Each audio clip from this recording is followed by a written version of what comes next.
ఇక ఇప్పటి వరకు అయితే ఇక మంది అయితే వాడుకుంటారు సార్, మంచోడు కానీ మంది వాడుకుంటారు. నా వరకు అయితే ఇగో మొన్న ఈ సైకిల్ ఆయన ఇప్పించాడు, ఇది రేవంత్ రెడ్డి సైకిల్ ఇచ్చింది ఇది. వెంకటరెడ్డి సార్ ఇచ్చిండు. అక్కడ అంటే వెంకటరెడ్డి ఆయన పరిపాలన ఆయన వచ్చింది. పరిపాలన. ఇంతకుముందు అదే నరేందర్ రెడ్డి ఇంట 2 ఏళ్ళు పడుతుంది ఈ అబ్బాయి. ఈ సైకిల్ కోసము పాత ఎమ్మెల్యే ఎంబడి 2 రెండేళ్ళు ఏళ్ళు పడ్డావు. 2 ఏళ్ళు కాళ్ళు మొక్కి దేవాలయం ఇక్కడ మొన్న దాడి జరిగింది. ఆ, వంగి గుద్దతోటి పోయి ఆ. కాళ్ళు మొక్క నీకు వచ్చి. ఆహాహా, ఇక రెండేళ్ల నుంచి. నా వరకు చెప్తున్నా సార్, మంది అంతే వరకు అంతేలే నీ చెప్తున్నాను. వరకు నీది పరిస్థితి. ఉమ్, ఇది మొన్న ఫోన్ చేసేటకల్లా అప్పుడే కడ ఆఫీసర్ మేము చేస్తే అప్పుడు ఇచ్చారు ఒక 10 నిమిషాలు. ఉమ్.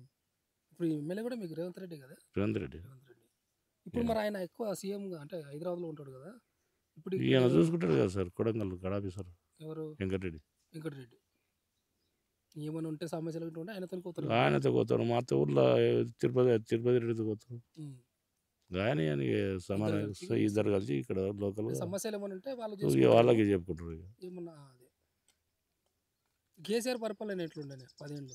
ఇక వాళ్ళది ఇక్కడ అయితే మంచిగా ఉండే, కానీ అక్కడ పోయటం ఇంకా బాధ ఉండదంట సార్ వాళ్ళకి. అక్కడ ఎక్కడన్నా పోయినాయంట, ఇక్కడైతే మంచిగా ఉండే, కానీ ఆయనది పోయటం ఇంకా ఆయన గిట్టే. పీరియడ్లో అన్ని రైతు బంధు, దళిత బంధు, దళిత బంధు అయితే రాలేదు సార్ మా ఊరికి. అన్నాడు. ఇక్కడ రాలేదు సార్, డబుల్ బెడ్రూమ్ రాలే మాకు, ఏ దళిత బంధు రాలేదు.